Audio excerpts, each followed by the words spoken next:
change the boot option or boot sequence from the hard drive or SSD into the device. Asa siya nakita? Is gilid. So we drag this one up. Okay. Then F10 or pwede na naman siya i-3, no? Okay. 10.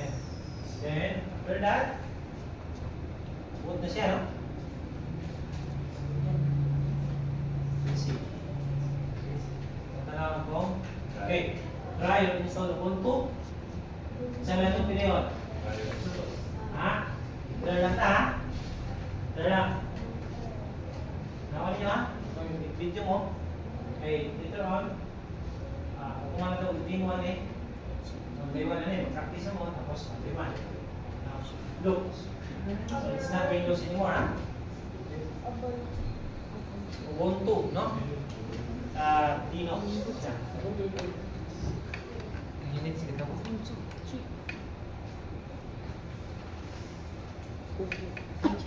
This is your first time to encounter this one? The Ubuntu Linux, right? Yes. Common operating system is Windows.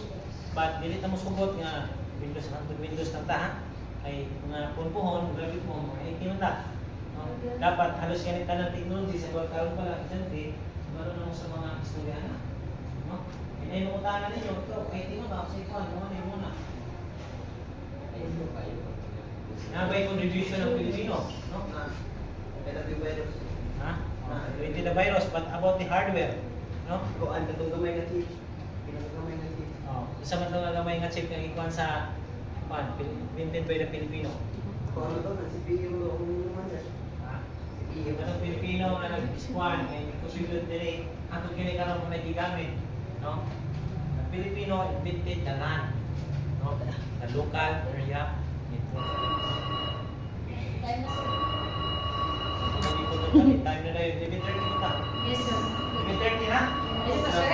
Ha? Lalim pa na, sir. Leave pa. Para ka 30 minutes, ha? Kapay na puguman. Paano tayo? Dali ka na puguman tayo. No? Subaan na bugo. No?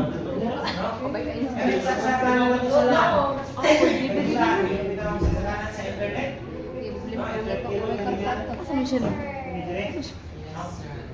Ang nag-imbento na Pilipino. Muna yung na-contribute.